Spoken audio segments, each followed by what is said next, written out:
Hey Kev, let's follow this trail over here. This looks like there might be something waiting down there. All right. Hey, wait a minute. Do you hear that? Yeah, I thought it was just me. What the heck is that? I don't know what that is. Whoa, do you smell that too? That's unbelievable. Hey, look. What the? Hey, look, those branches are moving over there. What the heck is that? Holy cow, is that what I think it is? Look at that thing. Oh my God. It's a freaking Sasquatch.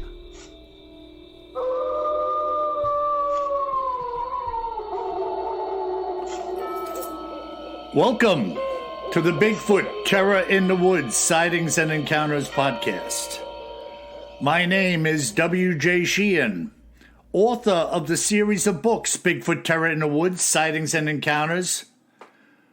12 volumes available in paperback, ebook, and audio format at Amazon and Audible. And the Northeast Edition, which is a series of previously published works that are now organized regionally. The Northeast Edition is out in Audible, paperback, ebook.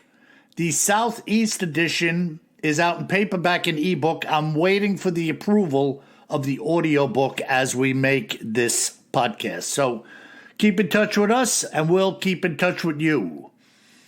And now, may I introduce you to my brother and co-host, KJ Sheehan. Kev, how are you?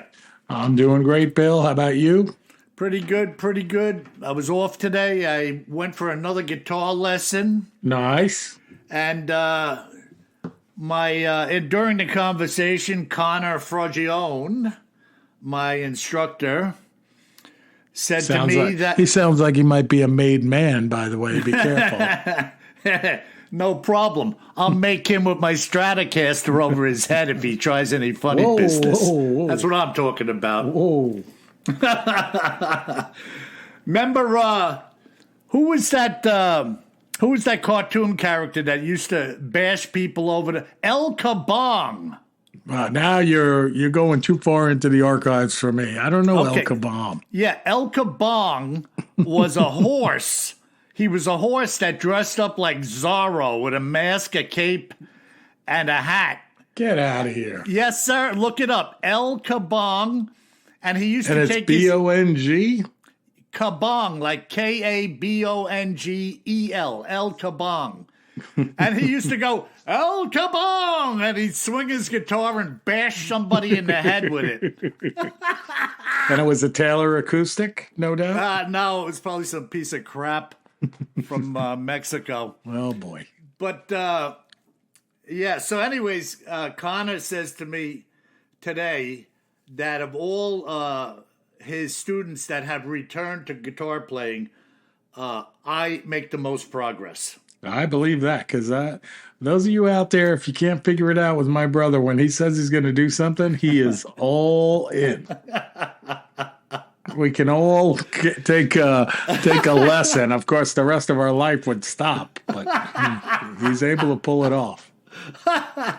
So today, I got plenty of material that I'm continually working on, So today he says, well, what do you want to do? You want to learn a song? So we broke into Metallica. You interrupted him and said, no, let me get my iPad out and let's watch some El Kabong. Maybe a little Courageous Cat and Minute Mouse. How about Top Cat? All the guys hanging around the garbage pails. And all of them talk like they were from Brooklyn. So, hey, I'm just saying. Just saying, man. So he says to me, how about a song? You want to learn a song? I says, okay.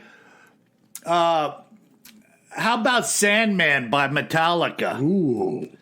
A little Mariano Rivera. Yeah, and I of course we know, Kev, when Mariana came in. So now I'm doing Sandman by Metallica. Nice. And I just picked up this Eddie Van Halen Fender amp. It's called a 5150. Oh, yeah. It's got a clean channel and a dirty channel on it. And I'm telling you, man, this thing's going to freaking peel the paint off of my house. We'll know you're playing when we drive by and the Bigfoot out front is vibrating. No, he's dancing. Yeah. He comes off of the poles he's mounted on and starts jigging around the lawn. Nice. Hey, Dad, look at that Bigfoot go! Anyways, I could go on all night. What do we have in our cryptids in the news and other oddities segment? All right, Bill. Tonight, we're going to the skies. Nice. And it's pretty cool. This story comes from CBS News, and it was updated on June 6th, 2024. So not too long ago. But I hadn't heard about it until I read it. So all right. And basically, excuse me, UFO investigation launched in Japan after U.S. report designates region as a hotspot for sightings. Yeah. So this is pretty interesting. I mean, you know, all the stuff that's going on in and around Japan with China, you know, going after Taiwan. And, you know, basically, I mean, I think we're on the brink there, you know, but you just never know when it's actually going to happen. But the story goes that UFO sightings definitely should not be dismissed because they could, in fact, be surveillance drones or weapons, say Japanese lawmakers who launched a group on Thursday to probe the matter.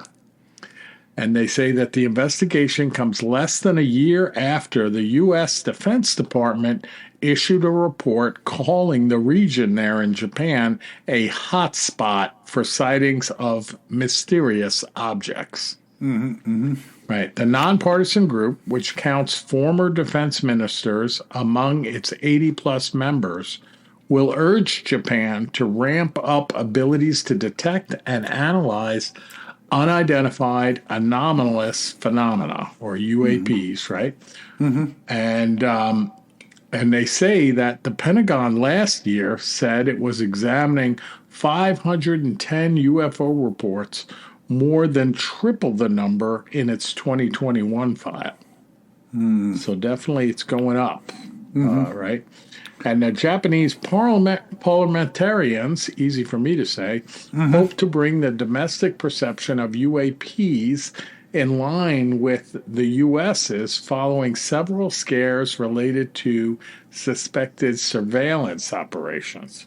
Now, you remember, there's been a lot, there is reportedly an uptick of UFO sightings after the Fukushima accident. There are. I think this is different, though. I mean, this is definitely written in a way where there's less mystery about this, but people are seeing things, but they're probably, you know, military drones. They're not saying that here per se, but my takeaway after reading the information here is that these are probably spy drones. Gathering intelligence. Yeah, and I don't know how it is for you, Bill, on Long Island. I mean, when I'm out and about in the evening, I will see drones. Now, you used to see drones like during the pandemic all the time because people had nothing better to do than sit at home and spend $2,000 and buy a drone, you know, and fly it. But then it died off, and a lot of places had the flying of drones prohibited, you know, etc. And now I'm seeing them more and more, but I can't, like, when I first see it, I'm like, oh, that's a plane. And I'm like, oh, maybe that's a helicopter, you know. But you can't really tell at night. And you also can't tell how big it is. Yeah. You don't know. You have no perspective as to the height or the size. None at all. I mean, but I am seeing them more and more over public areas and not buzzing around, you know. They're just kind of hovering there, taking a look, you know. Well, a lot of people have drones now, Kev. I mean, there's been millions of them are sold. Absolutely. So I had one fly over my picnic table one day, and it happened to be when I was painting up the Bigfoot. I heard zzz. Yeah, you hear them usually. Yeah, I heard it, and it was about 100 feet above the house, and it was probably somebody in the neighborhood flying around and just stopped over me, seeing me working on the deck, and then it just buzzed back down the other way. So again, somebody in the neighborhood picked up a drone and was flying around, testing it out. Yeah, I had one flying over my deck in the morning this summer out here at the coast, and I went inside and got my silver pigeon over under. Uh-huh. Yeah, and I held it up and said, "Pull!" And did it fly away? It flew away. Yeah. Maybe I shouldn't fly here. I wasn't really going to blow it out of the sky, I don't think. But why not? it was close enough. I could have easily got it.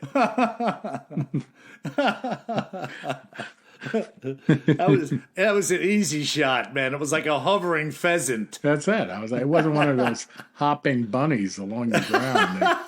And folks, I'm not talking about live bunnies. I'm talking about clay discs. And if you ever go shooting sporting clays, they run some of them along the ground on their edge, and they bounce up and down over anything. And it's my hardest shot. Like I miss them constantly. Yeah, it's a timing issue with that. I don't know what it is. It's a I can't hit them issue. All right, so let's go back to Japan. Yeah, this go is ahead. Pretty Yeah. interesting. So, where was I? Oh, so the Japanese parliamentarians are saying it's extremely irresponsible for us to be resigned to the fact that something is unknowable and to keep turning a blind eye to the unidentified. Group member and former defense minister Yasukazu Hamada said before the launch of this committee. So that's pretty interesting, right? Because we could be talking about Bigfoot. He says it's extremely irresponsible for us to be resigned to the fact that if something is unknowable, that we keep turning a blind eye to the unidentified. Yeah, or refusing to admit that you haven't been turning a blind eye. That too. Yeah, that's the kicker there. So go ahead. Get this quote here. So, in an embarrassment for Japan's defense ministry, unauthorized footage of a docked helicopter destroyer recently spread on Chinese social media after an apparent drone intrusion into a military facility. So they got proof of it. Like, here's what's apparently like a top secret helicopter destroyer, and all of a sudden on social media in China, you got pictures of it. Right. And the top secret helicopter destroyer was from Japan? Well, I lost you there, Bill. You there? Yeah. Can you hear me? Yeah. Okay. I don't know what happened there, but I could hear you fine. This top secret destroyer was Japanese? Yeah. So it's in a Japanese port. Okay. And the pictures up. The picture shows up somehow in Chinese media? Social media, yeah. How the heck does that happen in China? They take a picture of it with a Chinese drone.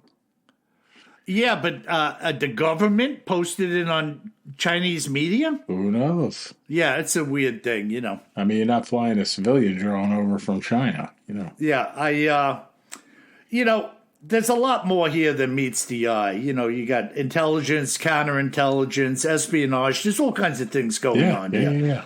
And so, it just reminds me of saying, oh, what a tangled web we weave when first we try to deceive. Yeah. There's so much deception going on all the time. And if people don't think that's real, or you're not a conspiracy, the very nature of the word conspiracy could not exist had there not been a conspiracy to label to begin with. Yeah. There are constantly things going on, people trying to conspire in various ways, shapes, and forms around the globe. And, governments are first and foremost at the head of the pack when it comes to conspiracy. No, but I think the most interesting thing here is that you have potentially these Chinese spying drones that, are kind of potentially disguising themselves as UAPs or UFOs, and then people in Japan are seeing them and they don't want to report them because they don't want to be seen as being crazy. Right. And meanwhile, they could be surveillance drones. I mean, it's an interesting angle there. Forget the whole conspiracy thing. Yeah, This is like, a society in Japan that's very reserved. All of a sudden now they're not going to come out and be like, oh, look at all these UFOs, look at all these UAPs. And yet that's what they have to do if this story's true, right? Right. And that's why what the parliamentarian was saying is so important. Absolutely. That to turn a blind eye is just irresponsible at best. Yep. I agree. There's much more going on here, and there are people out there that would play this knowing the fallout from talking about unidentified flying objects or UAPs and take advantage of that. Yeah. Hey, they think it's a joke. Nobody's going to report these. They're going to see them and think they're a flying saucer from freaking some star system. And we'll just keep running it out. Look what they did with the balloons flying over the United States. Yeah. I mean, they'll try anything. They are sneaky mother jumpers, man. They don't care. Yeah. So get this. Now, they don't say, there's a quote here in this article, but they don't say who said it. I think it's someone from our House committee. But it says, in December, one U.S. Air Force base was subjected to a week-long mysterious intrusion by drones, but we still don't know where they were coming from. Mm-hmm. And they say a UAP effort contributes to our understanding of these kinds of issues. Well, listen to this, Kev. How about taking your freaking machine guns out of the vault and blowing the things out of the sky? Yeah, and then see what they say on the bottom of them. Yeah, or try to trace the hardware or the manufacturer, what they're made of, back to an origin. Yeah. I mean, how about doing that? Why are you just reporting an intrusion? Well, don't forget, Bill, we don't know what they actually did.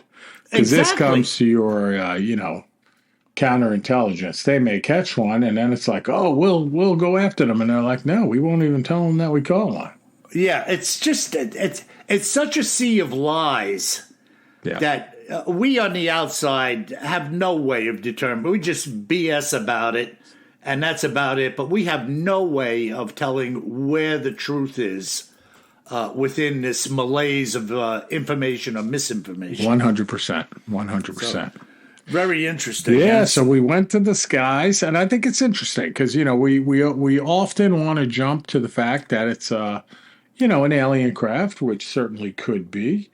But in this case, boy, it really sounds like it's some type of spying operation that may even be taking advantage of the culture in Japan where people were less likely to report this kind of thing. And who knows, maybe they're even making it look like a UFO. I mean, it doesn't say that in the article, but I wouldn't be shocked. Well, listen, a lot of these drones now are long distance. Yeah. And, we could have them flying around the U.S. too, and people aren't reporting them, so even though the culture in Japan is kind of very low key. And, much more reserved. Yeah, and but here you still have people who would not report it. Sure. So, well, that's interesting. Well, Kev, I mean, if it's me, Bill, it's like, I know nothing. I saw nothing. Yeah. Schultz. Remember that Colonel guy? Hogan? Nothing. I know nothing. Now, I got a couple of encounters here today. One is very brief but interesting. And the other one, kind of normal. So let me jump into this. That's better than the brief ones that aren't interesting. Yeah, that's true. Sorry. I was going to say something, but I'm not. It almost slipped. I was getting a little... Don't do it. Don't do it. Yeah, I was getting a little Don Rickles. It's a lot of extra editing for your brother. Well, it was about the word brief. I'll leave it at that. Leave it at that. But this factual sighting was brought to my attention by Mary Beth Schuster, a resident of New Hampshire. And this is actually what she saw on the evening of October 25th, 2015, not too long ago. I live in southern New Hampshire, about 20 miles outside of Concord. I was returning from a visit with my friend in Boston on the night this sighting occurred. For those of you who've never driven on the interstate through New Hampshire, there are many areas where you are driving in between rocky granite walls and sloping hills covered in pines and scrub. Now, before I get going here, I'm well aware, having lived here for many years, to keep your eyes open for animals crossing the highway. And by the way, Bill, what kind of signs do they have? Deer signs. No, moose. Watch out for moose and squirrel. Yeah. Moose. Rappy and Bullwinkle, sorry. Moose. Watch out for moose and squirrel. I knocked you off your game. Sorry about that. Okay. We were doing classic cartoons, and that's one of my favorites.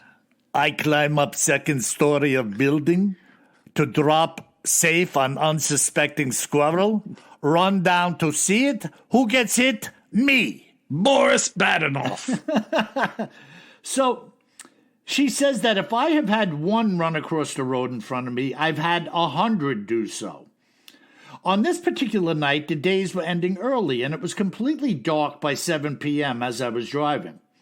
And for whatever reason, I had just been reminding myself mentally to keep my eyes open for a deer, when suddenly a buck came flying from my left side, darting across all of the lanes and running into the woods to my right.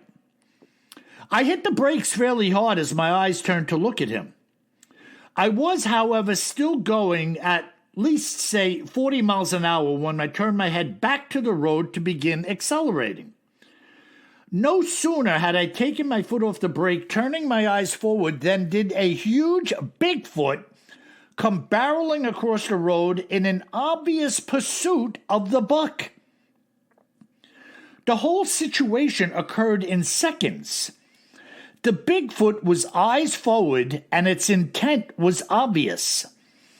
I think that if I had arrived at the spot 3 seconds later doing 70 miles an hour, I may have even hit him. No sooner had I taken my foot off the brake than I slammed it on again. Thank God nobody was behind me. Believe me when I tell you, this monster was going eyes straight forward, and it had crossed the highway at twice the speed the buck had.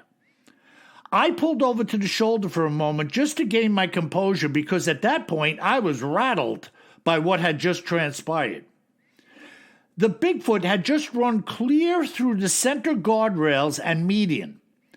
It wasn't a jump or a hurdle of any kind. It had just taken it in stride. For anyone who has seen a deer cross the street, they come out of nowhere and are moving very fast. The speed that this Bigfoot was running at was incomprehensible. Each stride that it took looked like a gymnast in a split, and it was duplicating this movement so quickly that it all seemed to be a blur. Its upper body was leaning into the run, and for the brief time that it passed in front of me, there was no movement of the head up or down. To be honest with you, it was so fluid that it almost appeared to be gliding, not running, if that makes any sense to you. Between the arm pumps and the quickness of the leg movements, it was like one big blur going past my windshield. It had to have been covering well over 20 feet in the air between each time it touched the ground. I was totally frightened and totally awestruck at the same time. At the point it was right in my headlights, it appeared as though it was gray and white, but I don't know how much of an effect my headlights had on what I was seeing. And that's the conclusion of the deer running across the interstate in New Hampshire. Pretty bizarre, huh? Very cool. And I like a description of this thing appearing like it was in a split. Yeah. Like it was just taking these long, outstretched, flying strides, Well, in reality, it probably had to jump over the guardrails, too, Of course. Yeah. Yeah, I mean, just like out of the box, crazy to visualize that happening, 100%. Now, I'm going to jump into this other one here. Pretty interesting. Happened in a place called Trick Falls, but we'll get into it here. This account was told to me by Jesse Long and his hiking buddy Tom Prentice. And basically, this is how it was told to me. Now, Tommy and I do more than our fair share of hiking in the state on a regular basis. And the more we hike, the more we like to go back to some of our favorite locations, including Trick Falls and Two Medicine Creek. It has heavily timbered and rocky terrain, which brings out the best in both of us. And it's also a worthy day hike, with a high point spent chilling out at Trick Falls. This area lies within the boundaries of the Lewis and Clark National Forest. I think some of your readers may remember them. Now, whenever I'm in here, I can't help but thinking what their lives and adventures must have been like when they came through here. The funny thing is that I get to go home at the end of the day, but those guys kept going day after day after day. Now, excuse me. The sheer magnificence of this landscape and the majesty of the surrounding forest and mountains must have blown them away.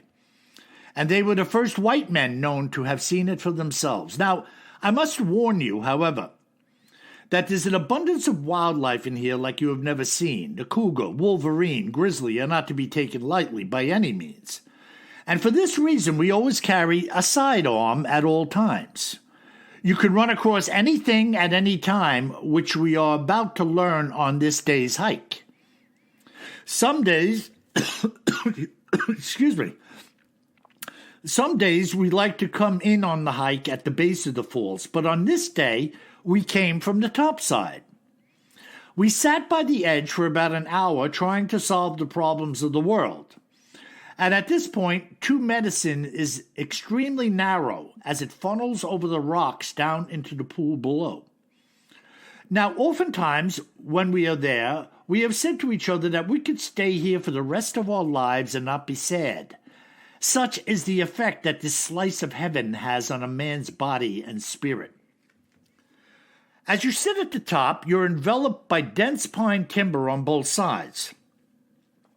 And I don't want it to sound like hearing things in the woods here is all that unusual. But on this particular day, we heard the sound of rocks in the creek behind us clacking together, the way they sound when you walk on them. Both of our heads spun around at the same time, and we saw a Bigfoot stepping across the creek from one side to the other. Almost instantaneously, it was gone.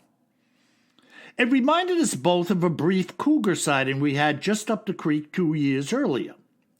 We had stopped by the creek for a breather when we heard a small noise that sounded out of place.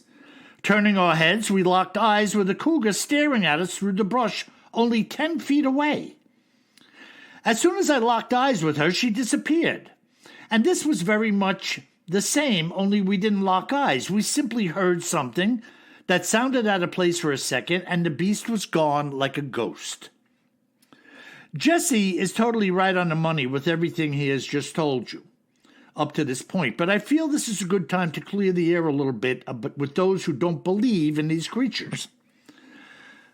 Between the two of us alone, we have seen everything that lives in this region at least once, and most of them dozens of times through the years. We have been hiking in this place for going on 20 years together, and God only knows how many miles and hours we spent here. Just like any other professionals, we know things about what we do that others can't comprehend, like when something doesn't feel or look right, touche. Or in this case, when something sounds out of place for a moment in time. We are in touch with ourselves and our surroundings at all times, and when this Bigfoot walked behind us, there was no mistaking what we were looking at. It was immediately recognized by us as being exactly what it is, a massive, tall, hair-covered giant. Not a man in a costume, and not a bear doing a circus walk. When it walked by, it wasn't looking at us at all. It simply was walking straight ahead and didn't even know we were there. Unfortunately, we weren't going to jump to our feet and chase after it. If this beast had a mean disposition, it could have done both of us in then and there with or without a handgun. We waited a few minutes and then stood, moving to where it had just ducked into the trees. There wasn't much of a trail there, but there was a slight opening in the pines, and who knows if it comes through there often, or if it was just passing through. This thing was everything you've seen and heard before. Its hand swung just below the knees as it passed by. I think we'd both agree for the most part its hair looked to be about 6 inches long all over the body. I remember that its upper lat muscles were hugging the side of its head, and if it had ears, they were either hidden under the fur or by the muscles. One thing is for certain, and that is it had big feet, and hair hanging off the sides of them as well. Whenever we see something for the first time, which on this day just happened to be a Bigfoot, it makes me think of the greatness of God's creation. Each of the creatures are uniquely and fantastically formed for some purpose. I don't believe that they are to be feared, but rather respected, and we need to keep our distance in the same way we do with other animals. To me, it's when the human element infringes on their space and in their lives that the trouble begins. Good point. Now, I do believe that there may be some that have different dispositions, be they mean or nice, just like many other animals, especially if they are capable of greater thinking than, say, a bear. My own belief is that anything created with a hand has a leg up intellectually and is endowed with certain skills above and beyond every other creature. In other words, they were given those hands and fingers for a reason. I also think that hands and fingers bring them into the realm of puzzle solvers, which intellectually puts them in a better standing within the animal kingdom. That's my opinion, Bill, and I voice it as such. Pretty cool, huh, Kev? That is awesome. Puzzle solvers. Easy for me to say. Yeah, I like his angle on that, or where he's going with that, hands and fingers do kind of give you a leg up, do they not? I mean, look what they do for human beings. 100%. 100%. Sorry about the background noise. For some reason, my printer in my office took off, and might be some type of drone taking control of it. Well, it could be poltergeist activity. I'm telling you, I shut it off, and it still says it's like doing things. Now, if it starts talking to you, that is a different story entirely, Werner. That is. What is going on with that? I'm telling you, Werner, it's a poltergeist. It could, in fact, be. I unplugged it from the wall. We're good. So listen, we have... The good news is it stopped when I unplugged it. Like, well, if that's it kept going, yeah. You might have heard that music, Bill. And I'd be running out the front door. Kev, are you still there? Come in, Kev. But interesting. There's like an outline of me in the front of the house. I didn't even go through the door. Interesting in these two accounts. No, really good. Of course, the one in southern New Hampshire, I know southern New Hampshire so well, and so do you. And it's like when they describe going up through these granite passes, and, you could definitely see something running across the road in front of you. Yeah, but what the angle I was getting at was how brief both of them were. Yeah, they were great, though. Fast sighting across the road, and then this thing just crossing a very narrow creek. Right. From just hearing the click of the rocks, turning quickly, and boom, it was gone like a ghost, he said. 100%, yeah. But no misidentification. No. Right? The guy comes clean. We've seen everything at least once, and some stuff dozens of times. We know what we are looking at. Thank you very much. Yeah. So, very interesting. And there you have it. 100%. So what do we got today in our listener mail, Kevin? Yeah, well, first, Bill, we're a little behind schedule, but we do want to go to some birthday wishes. Oh, for who? Well, whose birthday was it recently? You? No. Me? Yes. We tricked up a lot of people because, we did that podcast, a week in advance when I said it was my birthday. And a bunch of people... It might have been 2 weeks in advance, too. And a bunch of people contacted me, some of them who have my phone number, and said, "Happy birthday, WJ." And you're like, what the hell's the matter with you? It's not my birthday. And where's the money in the envelope, bozo? Yeah, your birthday wishes are great, but where's the envelope? That's right. Remember, money is always the perfect color and just the right Just in fit. case it got misplaced somewhere when you dropped it off. Where's the envelope? I'm not saying you don't have it, but... Yeah, so there was a lot of listener mail, Bill, about your birthday. So Fantastic. I'm going to cover a couple of them. Donna wrote in from North Carolina, my state here, and she says, "My husband is also a musician and has his prize, and his prize guitar is a Taylor. We live in North Carolina, so come on down, visit KJ, and come jam with Rick. Happy birthday." Or as Frosty the Snowman would say, "Happy birthday." Did Frosty the Snowman say that? Yeah, as soon as they put the magic hat on his head, he would say, "Happy birthday." Oh, my God. Well, thankfully, I don't remember that. Yeah, well, And Donna, thanks so much for the belated birthday wishes. And jamming with you and your husband. Oh, well, she doesn't play an instrument, right? Doesn't matter. I'll be playing the tambourine. She'll be playing the cowbell. We'll be jamming. The washboard. Oh, you're saying that just because we're in North Carolina? Yeah, that's what I'm saying. We'll be washing we'll take the same washboard that we did our laundry on in the That's morning. right. That's what I'm talking about, Mother Jumper. Right, Donna, we can beat the crap out of him when he comes here. I got your washboard. Just remember, run as fast as you can. You can't catch me. I'm a gingerbread man. All right, and then Mandy writes in, not to be outdone, "Happy birthday, WJ, from Oz and the Yowies in my backyard." I love our friends in Oz, man. I love everybody in Oz. I mean, you haven't been down there yet, Bill, and it's like, man, it's a special place. The people are fantastic. For being so far away from us, and yet when you hang out with them, you feel so comfortable.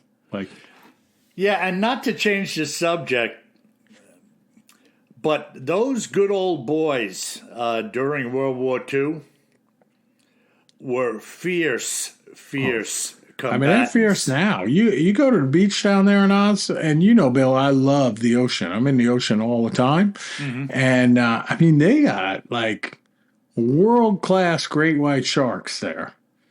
And it's like the lifeguards are just out in these little boats, with a little, 10-horse outboard on them with these long sticks, and they're poking these 20-foot great white sharks on the nose right off the beach to keep them from eating people. Yeah, well, and yet everybody's out there swimming. Oh, don't worry, the gods got this, Yeah, not me, man. And then, if the giant great white sharks don't eat you, those little tiny microscopic box jellyfish sting you and kill you, and you can't even see it. Yeah, nothing like a box jellyfish attack. And I'm like, what the heck, folks? Yeah. I don't even get to see the beast that kills me? Well, you're dead. It doesn't matter at that point. Even when you're bitten in half by a great white, you have an instant of knowing that you just got bitten in half by a great white. All right, we're shifting gears from birthday wishes and people being bitten in half by great whites. Yeah. And, we got an email in, Bill, and you and I talked about this briefly from our field correspondent, Rick in Ohio, of a Sasquatch. Wow. And the heading says, hiker captures remarkably clear video of alleged Bigfoot in Oklahoma. So, folks, search on that and you'll see it. And, Bill, you and I haven't talked about what we think, but I'll tell you what I think first. Fake. Yeah. Yeah. I mean, that is out and out trash. Yeah. And folks, this is Bigfoot. Like, it's cool. It's sitting in like a very forested and a lot of plants all around, probably 4 feet high. And it's sitting down with its head and shoulders above the ferns and stuff, leaning against a tree, probably 10 or 15 feet away. I don't know how much zoom was applied, but it's sitting there and it picks out a fern and it starts sniffing it. And Bill, I was ready. Like, if this thing put it in its mouth and stripped off all the leaves and then proceeded to chew and swallow the leaves, I'd be in. But it didn't. It just sniffed the fern. It never stood up. It never walked. I was like, come on, this is fake. Why do you people keep doing this? Yeah, yeah. And, I spoke to Rick about this, and he agreed it was total baloney, All right. But he wanted to see what we would think of it. And I was like, well, listen, man, spare me the next time and only send me credible, potentially legit material. Thank you very much. You didn't threaten to take away his field reporter badge, did you? No, because I appreciate him as a field reporter. Yeah. And I'm going to tell you something in the audience, and I'm not going to answer any questions about this. I'm just going to tell you something. My brother doesn't even know this. Uh-oh. I have a new girlfriend. Ooh.